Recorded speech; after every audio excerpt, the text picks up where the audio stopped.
네, 반갑습니다. 대이엄 양선입니다. 이번 시간 여러분들과 함께 알아볼 종목 바로 신세계라는 기업입니다.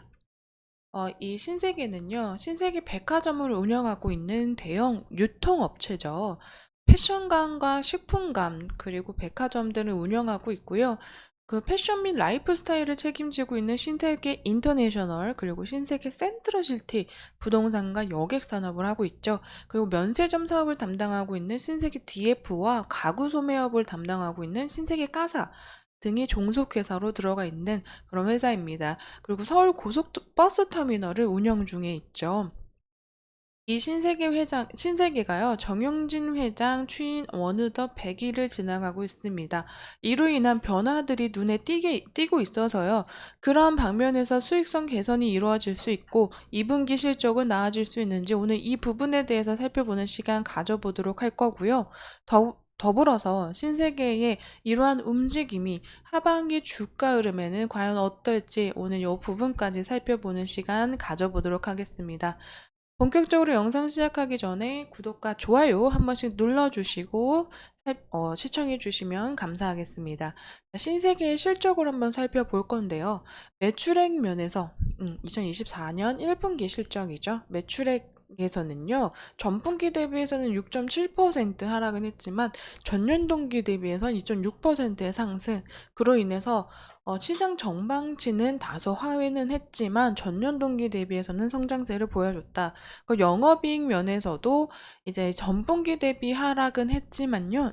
전년 동기 대비 6.9% 상승, 시장 전망치는 0.2% 상회하는 모습을 보여줬습니다. 그로 인해서 당기순이익 또한 29% 상승, 전망치를 상회하면서요. 전분기 대비 202%의 큰 폭의 상승률을 보여줬습니다. 그래프로 한번 살펴보자면요. 매출액 면에서는 보기에 상반기보다는 하반기의 매출액의 상승세가 눈에 띄게 이루어지고 있죠. 이러한 부분에서 어느 정도 이제 2024년 하반기로 갈수록 매출액에서 메꿔지는 부분이 조금 더 나타날 수 있다라는 기대감을 가져볼 수 있을 것으로 생각이 되고 있고요. 들쭉날쭉했던 영업이익과 당기순이익 이 부분에서 지켜지는 이런 수익성 개선을 통한 지켜지는 매출액에 대해서도 기대해 볼 만할 것으로 느껴지고 있습니다. 어떤 방면에서 수익 개선이 조금 이루어지는지 한번 살펴보자면요. 이 패션 시장이 불황되면서 신세계 인터내셔널의 매출이 급감했던 그런 시대가 나타났었는데요. 그 주력으로는 해외 패션 브랜드들의 이탈이 굉장히 컸다고 합니다. 특히 명품 브랜드 셀린느가요, 이 신세계 인터내셔널에서 연간 매출액 약 1,700억 원을 책임졌던 대표 브랜드인데, 지난해부터 국내 직진출로 바로 넘어오면서 그 영향으로 영업이익에서 굉장히 크게 축소된 모습 보여줬습니다. 그로 인해서 패션 시장의 불황 속으로 매출의 하락세를 보여주면서 이런 부분에서 이제 회사 측은 패션 브랜드들의 빈자리를 뷰티 브랜드로 채우겠다라는 전략을 세웠습니다. 1분기 화장품 사업이 역대 최대치로 나타냈다고 했는데요. 이 부분 살펴보자면요. 실제 코스메틱 부분에서 매출은 전년 대비 13.5% 늘어난 이제 43억 원을 기록했다고 합니다. 이게 역대 최대치를 경신한 기록세라고 보여지고 있는데요. 영업이익도 코스메틱 부분이 전체적으로 이제 코스메틱 부분이 16.7% 했는데 이제 이 부분에서 현재 8.9%의 성장률을 보여줬다고 합니다. 이러한 이유로 화장품 부분이 패션 본업보다 수익률이 높다는 직접 기획과 높다는 보고 이제 주요 성장 동력으로 키우게 됐다라고 얘기가 나오고 있습니다. 신세계 인터내셔널의 자체 브랜드인 이제 연작가 뽀아레 등이 있는데요. 이것도 이제 1분기 연작에서는 32.6%, 그리고 뽀아레는 63.1%의 매출이 전년 동기 대비해서 성장한 모습 보여줬습니다. 연작은 2018년도 출시된 브랜드로 신세계 인터내셔널이 직접 기획하고 제조한 그런 브랜드라고 보시면 되시는데요.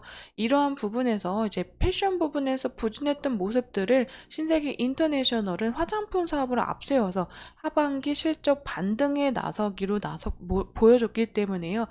계속해서 K-뷰티가 커지고 있는 이 시점에 굉장히 좋은 선택이지 않았나라고 생각이 되고 있어서 이로 인한 하반기 수익성 개선은 좀 다소 이루어질 방향으로 흘러가고 있다라고 느껴지고 있습니다.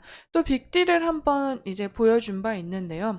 이제 CJ그룹과 손을 잡은 것이죠. CJ그룹, 신세계그룹과 CJ그룹은 지난 5일 CJ 인재원에서 CJ 신세계 사업 제휴 합의서 체결식을 가졌습니다. 온 오프라인 유통과 물류, 콘텐츠 등에서 전방위 협력을 해나가기로 해서 양해각서를 체결함으로써 유통 부분에서의 물류비를 최대 20%를 절감할 수 있는 방향으로 나아가는 모습, 서로 손을 잡아가면서 이런 부분에서의 유통 쪽도 늘려가고 있고요. 또 이마트와 에브리데이가 합치면서 이런 모습도 보여주고 있는데 이제 양사는 유통과 식품, 문화 등 고객과 접점이 많은 산업에서 혁신을 주도해왔다는 공통점이 있고 그로 인해서 긴밀한 협업을 통해 양사의 성장성을 제고하고 고객 만족을 이끌어낼 것이라고 밝히면서 이마트와 에브리데이가 합친 모습 성과는 바로바로 나타났죠. 1분기 이마트 영업이익이 전년 동기 대비 45% 끌어올리면서 실적 반등에 성공을 했습니다. 이마트는 별도 기준 총 매출 4조 2,030억 원을 기록했고 영업이익에서는 932억 원 등을 발표하면서 전년 동기 대비해서 매출은 2.3% 늘었고요. 영업이익은 44.9%, 약 45% 늘어난 수치를 보여줌으로써 이렇게 정영진 회장의 다각화된 그 수익성 개선 방향에 대해서도 긍정적으로 이루어지고 있다라고 나타나고 있습니다. 정영진 회장은요, 부회장 시절 경영에 참여했던 이마트 어, 그리고 더욱더 그냥 셀럽으로서도 인지도를 쌓아갔던 그런 부분에서도 이 정영진 회장에 대한 인지도가 굉장히 컸던 이런 부분에서 경영에 대해서 맡았다고 했을 때 어떠한 바람이 불까라고 생각을 하셨던 분들이 굉장히 많을 거라고 생각을 할 것 같은데요. 정 회장님이 풀어야 될 문제가 이제 수익 개선에 있다라고 그도 알고 있고 정윤진 회장도 알고 있고 모든 주주님들 그리고 신세계를 바라보시는 분들이 아실 거라고 생각하시는데요. 그런 부분을 알고 있었기 때문에 올해 신년사에서도 기업 활동의 본질은 사업 성과를 통해서 수익 구조를 안정화시키고 이를 재투자함으로써 사업 영역을 확장해 나가는 것이 올해의 기업 활동 본질이라고 얘기를 하면서 2024년에는 경영 의사결정의 수익성이 중심이 되어야 한다라고 말을 한 바 있습니다. 굵직한 결정들로 인해서 이제 이마트 에브리데이 합병 그리고 이러한 부분에서 이제 수익성 개선과 매입과 통합 매입과 물류 등을 통해서 수익성 개선을 전반적으로 확대하고 시너지 창출을 가속화한다는 방침도 있고요. 이러한 부분에서 계속 이마트의 성장과 그리고 신세계의 전반적인 정영진 회장의 구조적인 변경, 수익성 개선의 노력 이런 부분에서 조금 더 기대해 볼 만한 하반기가 아닌가라고 생각이 되고 있습니다. 어, 정 회장님은요, 또 추가로 그간 온 오프라인으로 퍼져있던 그룹 역량을 오프라인으로 집중을 하기로 하면서, 한채양 이마트 대표도 이제 이마트나 이마트24, 이마트 에브리데이 등 이마트 3사의 다각적인 시너지 창출을 통해 본업에 힘을 쏟고자 조직을 다독였다고 하면서 이러한 부분에서 전체적인 조직의 단단함 그리고 구조적으로 안정화를 보여주는 이러한 하반기의 움직임이 조금 더 저는 기대가 되는 모습이 아닌가라고 생각이 되고 있습니다. 그동안 영업 쪽에서 부진했던 모습이 신세계 건설과 유통 부분이었는데요. 어느 정도 유통 부분에서의 메꿔지는 모습들로 인해서 하반기 성장세가 조금 더 기대가 된다라고 살펴보시면 되실 것 같습니다. 지금에서 이제 차트로 한번 넘어가 보도록 할 건데요. 자, 차트 한없이 떨어지고 있는 신세계의 모습 보여지고 있죠. 이러한 모습들로 인해서 최근 들어서 신세계가 최고의 저점을 일으키고 있는 모습 보여지고 있는데 계속해서 끌고 가는 모습에서도 이제 매물대를 벗어난 하향성의 움직임 보여주고 있다라고 느껴지고 있습니다. 아무래도 기간의 매도세가 이어짐에 따라서 이러한 부분에서 계속 바닥을 뚫고 떨어지고 있는 모습 보여지고 있는데 하지만 실적 면에서 메꿔질 수 있는 부분과 뷰티 산업으로의 신세계 인터내셔널의 사업 전환 또한 저는 아직은 긍정적으로 볼 만한 그런 부분이지 않을까라고 생각이 되고 있어서 지난 1월 8일 이후로요. 전점은 그래도 다소 조금씩 점차 올라가면서 변동평 면에서도 굉장히 빠른 반등이 이루어지고 있는 모습 또한 저는 긍정적이다라고 보여지고 있습니다. 아직은 이평선 위로 올라오고 이평선들의 물량이 모아지는 힘은 다소 부족해 보이지만요.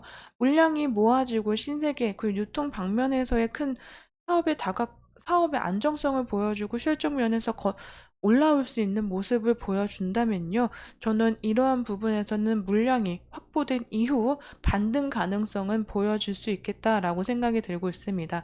그래서 올해 하반기 정말 안 좋았던 요 시점보다는요. 상반기보다는요. 죄송합니다. 하반기에는 지금보다는 나은 시점으로 나아가지 않을까, 올라설 수 있지 않을까라고 생각이 되고 예상이 되고 기대가 되는 그런 모습입니다. 자, 신세계는요. 앞으로 정용진 회장이 해야 될 일도 많고 자회사들이 많이 이제 메꿔가야 할 부분들이 많은 그런 모습 안에서 계속해서 물량이 빠져나가고 하락세를 보여줬었는데요. 이러한 부분에서 메꿔지는 모습들이 나타난다면 하반기는 조금 더 좋아질 수 있는 지금 현 시점보다는 이제 반등의 기회가 훨씬 더 많을 수 있는 하반기가 되지 않을까라고 네, 정리해서 말씀드리도록 하겠습니다. 자, 오늘 신세계에 대한 이야기는 여기까지 드릴 거고요. 또 추가되는 이슈나 업데이트 되는 내용들 있으면 가지고 찾아오도록 하겠습니다. 오늘도 시청해주셔서 너무 감사드리고 제 영상에는 개인적인 견해와 의견들이 들어가 있기 때문에요. 투자하실 때는 참고용으로 사용해 주시면 감사하겠습니다. 그럼 신세계를 비롯해서요. 다른 업종들, 화장품 업종, 유통, 패션 쪽에서도 계속 아우르면서 종목들 가지고 오도록 하겠습니다. 오늘도 시청해 주셔서 감사드리고 다음에 또 좋은 종목으로 찾아뵙도록 하겠습니다.